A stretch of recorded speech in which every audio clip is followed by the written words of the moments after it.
Our session today is for this 1 hour. We are going to talk about getting the most out of tours. And I will start it by talk about why this is a topic in this TPS Fest. And then each of the co-facilitators will introduce themselves and talk about what brought them here and what's their take on getting the most out of tours. So we have Mandi and Evan here. I will give them time to introduce themselves when it's their part. I hope that's okay. Perfect. So also a little bit about that is that after our presentation will take around 15 minutes. We will open up the floor, and depending on how many people's in the session, we will either having the discussion in the large room, or we will break up rooms and then come back as a whole group. But either way, we encourage you to look at the note, take note, and then also talk to each other in the chat, since we have a chat mode. So I would like to get started because this become a hot topic around March of this year, when the email thread came into the TPS collective email chain, talking about people requesting a tour in special collection. Do people accommodate that? And what do people get out of that? What are people's take and recommendation? And they are never simple questions. And I was so glad that many people come in and share their ideas and thought. So I sort of organized people's thought from that email chain to get us started about what were people talking about. So basically the email started with, do you give the tour or turn down the tour? Somehow integrate learning objectives into a tour or other ways you do it. And there's so many feedbacks that people learn a lot from it, but apparently not enough. And that's why we are having this discussion. So people said that students have no idea what happened behind the scenes, and therefore they always provide a tour. It's incredibly beneficial to promote outreach and understanding, and may lead to further instruction opportunities in the future. Also, if people think about in terms of sustainability, they weigh it based on if the instructor or the educator is trying to build a relationship with that particular faculty member, discipline, or their reference and liaison librarians. And when trying to do a tour, they always try to slide in a short active learning exercise to make it more interactive, more engaged for learners. Always page a class visit with some sample lesson plans after asking what the instructional goal behind the tour request is, which is, make the tour or learning session more a low-hanging fruit for the faculty or instructors. And people talk about what is a show and tell tour and how it is an icebreaker for many of the classes who never been in special collection or archive space. And many people believe that every visit is educational and can be scaled to the situation of learning. But this chain of emails sort of commenting on this one question is what is a tour and what are class sessions? Are they the same? Are they different? And for now, I'm gonna invite my colleague Evan and Mandi, and also myself, talk about how we take tours or sessions in the different kind of academic environment. So for now, I will invite Evan. Hi, everybody. My name is Evan Spencer. I'm the Public Services Archivist at UT Arlington. And so basically before I started in my current position, I was in a different department in the library. So I had the benefit of coming up to observe a class before I started. The former director of special collections invited me to come observe the class session that she had sort of set up and was going to conduct. And I was really excited to see sort of what they did and get a preview of what I could expect in my role. To set the scene, this was one of our historical research methods classes. So 25 history major students, sort of sophomore, junior level. It's a 50-minute class, and there were materials set out on all of our reference tables to represent sort of the wide variety of archival and secondary source materials available. So pretty standard setup, I think. Then the session began, and y'all, it was the epitome of a show and tell. Like, it was wall to wall, basically breathless telling about every single item that they had pulled. Like, no pauses, no breaks, no time for reflection. Sometimes it even got this like weird admonishment tone when students like weren't aware of something in the collections that the archivists felt like they should. Like, what's a Sanborn map? And no one raises their hand and they're like, oh, how do you not know what a Sanborn map is? It was really strange to observe as sort of an outsider. So I'm there observing, and I'm also a lifelong history lover, and I'm like super passionate about archives and sharing archives with the public. I was really bored. So how must these students have felt in this session when I'm bored, right? I'm like the target demo for this sort of thing. So the session was great. It was a great example of what I didn't want to do when I got into the position. There was one positive thing I took out of this though, and that was that while the students were sort of being pulled around to different tables, some of them lingered back and they were trying to take a closer look at something that had caught their interest. So they wanted to engage directly with the materials, but they just weren't being given the opportunity to. Next slide, please. So once I started in the position, I immediately started to make changes. And over the past 3 sort of long semesters, I've cultivated a handful of in-depth partnerships with faculty that have created collaborative, innovative class sessions. And wouldn't it be great if all faculty wanted to do that and be active and engaged? But unfortunately, they don't, right? That's the reality. So my goal is to try to incorporate experiential learning in all of our class sessions, whether they're asking me for show and tell or not. And a significant chunk of our faculty reach out to me specifically asking for show and tell, like using that terminology and everything. So I've wondered, like, is that because that's just what that's what they think we do? Like, that's all we can offer to them? Or is there a genuine value in seeing the stuff, right? Just like laying it out and letting them see it. I'm not sure I know the complete answer to that question yet, but I'm working on it as I focus on how we can make class sessions move towards my vision of having more active experiences while still making our faculty partners happy. So I've approached this in 2 ways. The first is I try to make the show and tell that we do more impactful. And then the second is I communicate our new approach, our experiential, lesson-based approach directly to faculty partners. Both of these have been largely successful, these efforts, but I've had a couple of, I don't know if failures is the right word, but you know what I mean. On the first front, so I've made the simple change to all of our show and tell sessions that dates back to that first observation I made in that first class. Students want to engage with our materials. They want to see them, read them, interact with them. They want to touch them, right? They want to get a deeper sense of the materials. So when I do a show and tell, I'm never going to talk for more than 30% of the allotted time that we have for that part of it.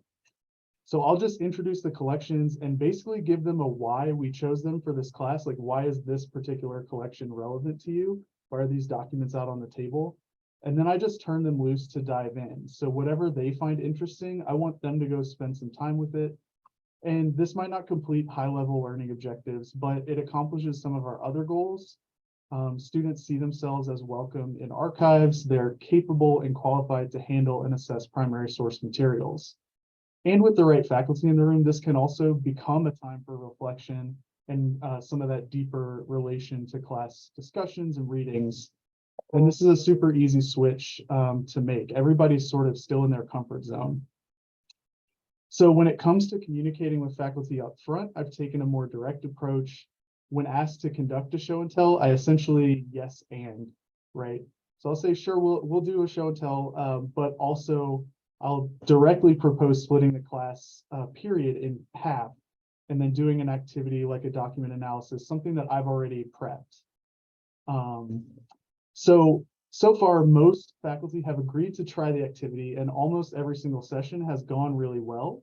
faculty come away seeming impressed, and I can usually see their gears turning in their minds for like what we might do next.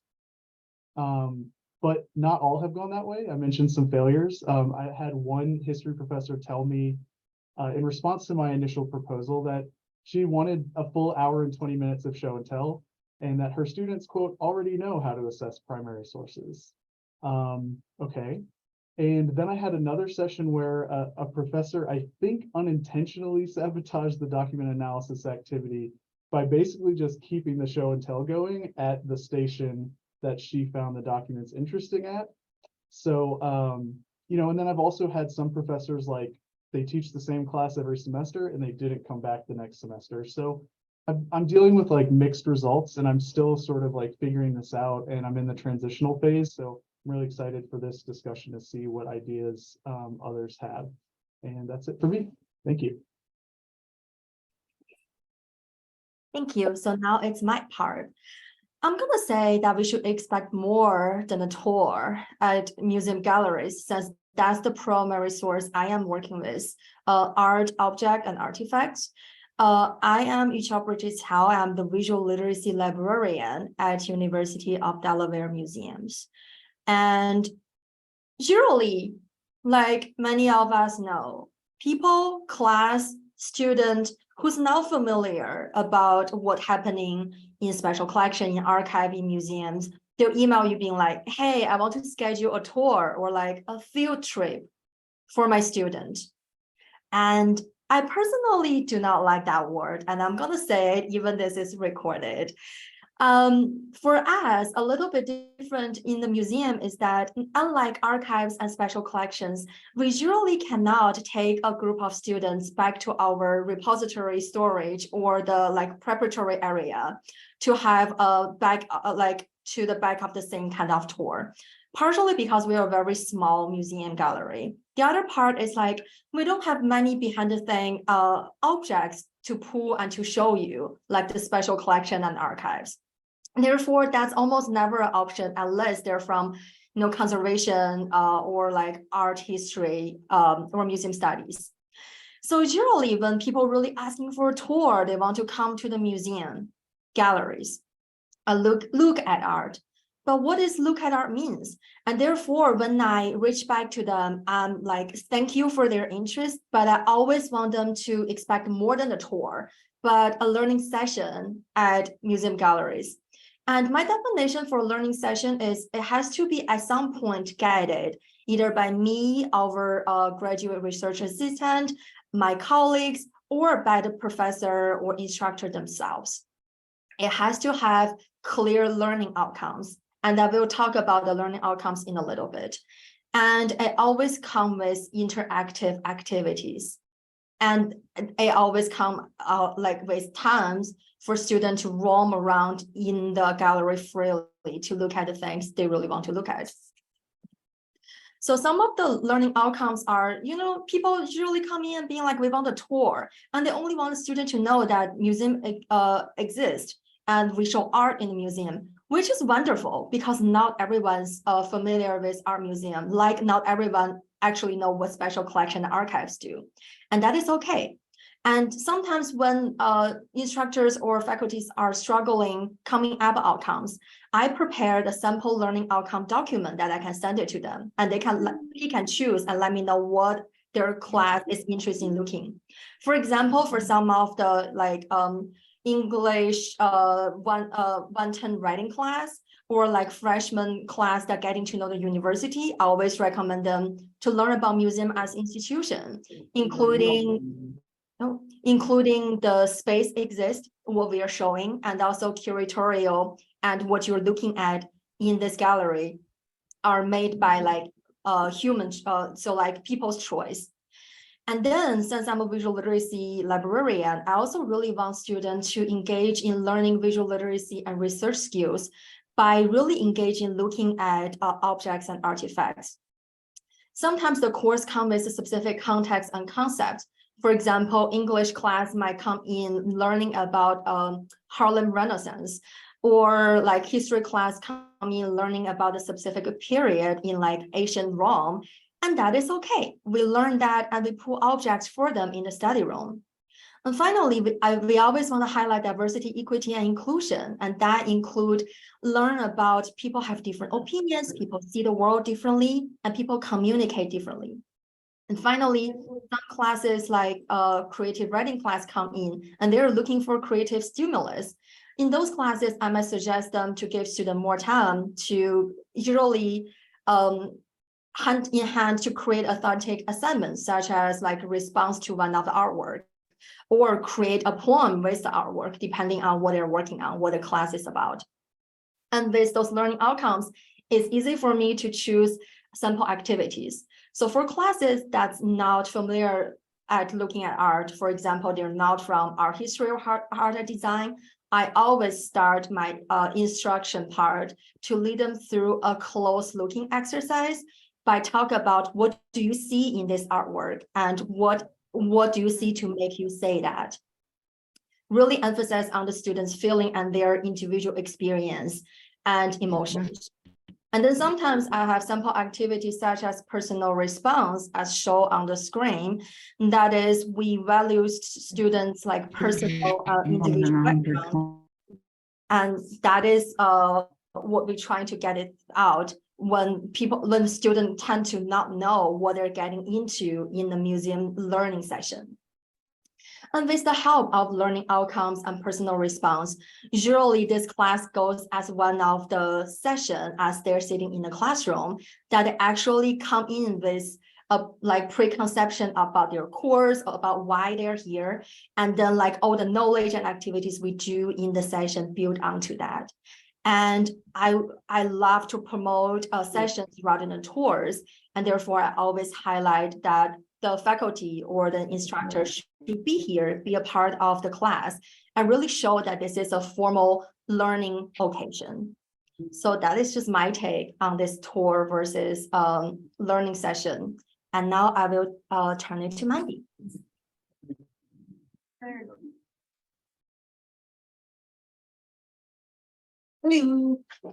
So I'm Mandi Shepp. I wanted to talk about some of the tour experiences that I've given.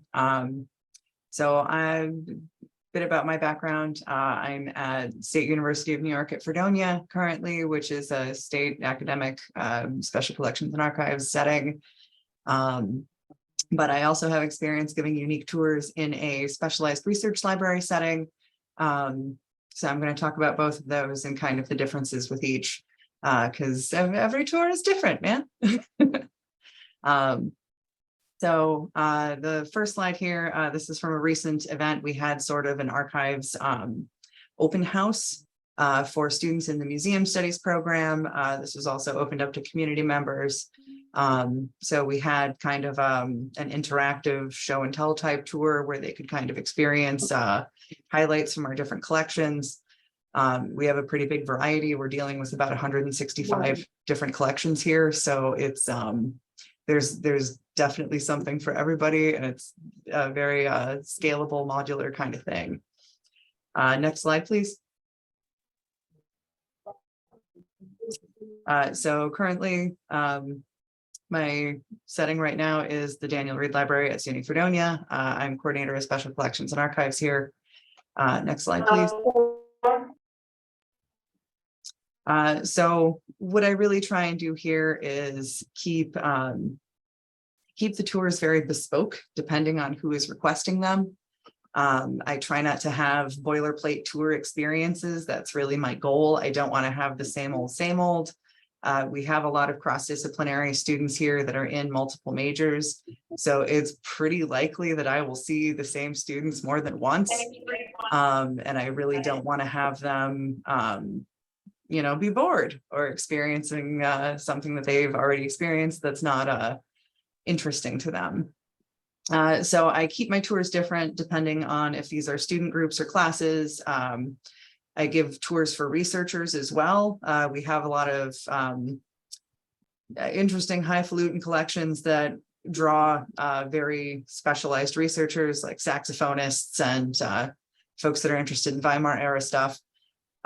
So they definitely love this unique opportunity to go behind the scenes and see what's back there, because it's one of those very special, like, I get to go behind the ropes kind of thing, and they absolutely love it.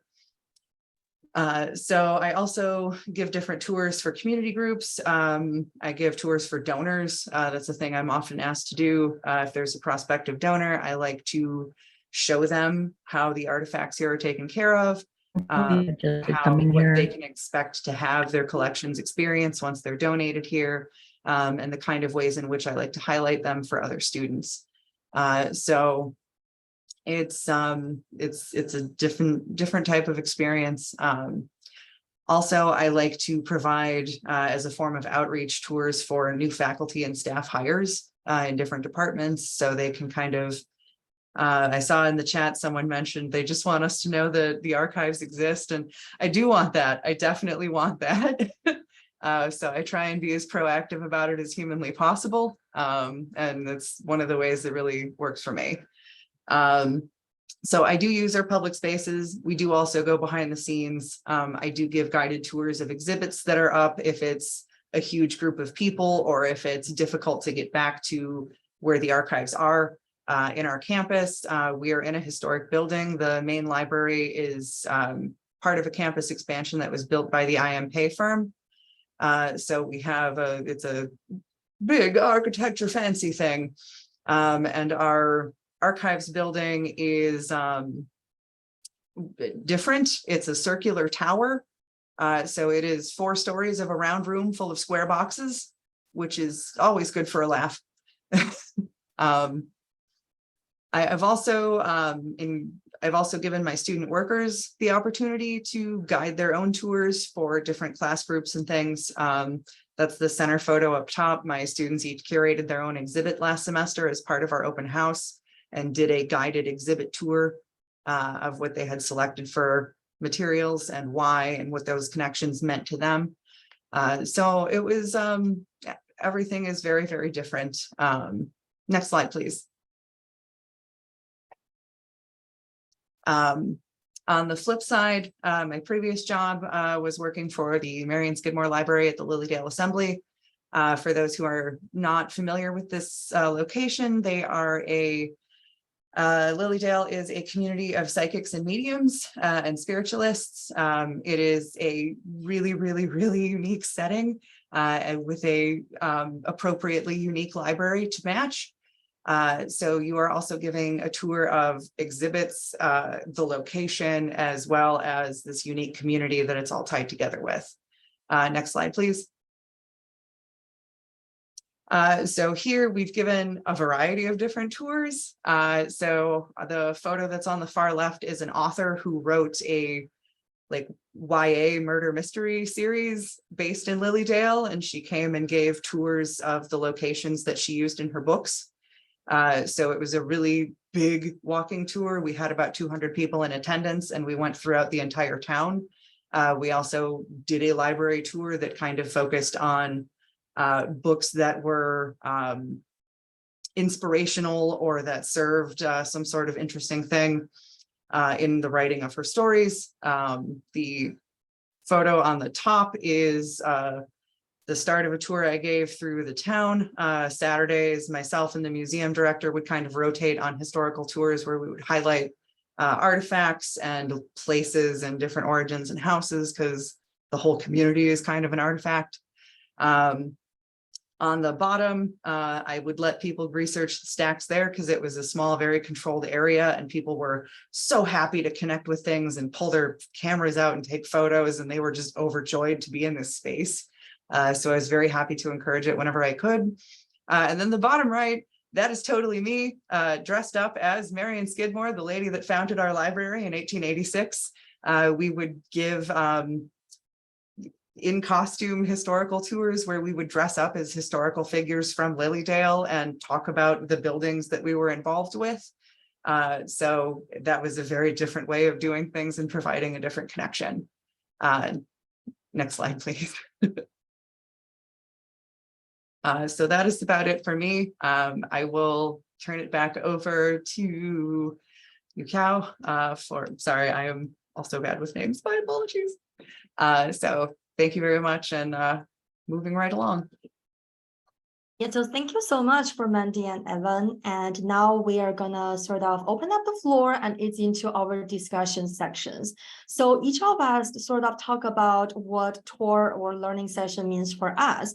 But I know like people have different opinions, people have different reality that they need to handle in their own institution. So we prepared a list of questions like to kickstart the conversation. You don't need to stay here and talk about all of the discussion questions or any of the discussion questions really. We will, Matt, can we sort of create, I think, 3 breakout rooms?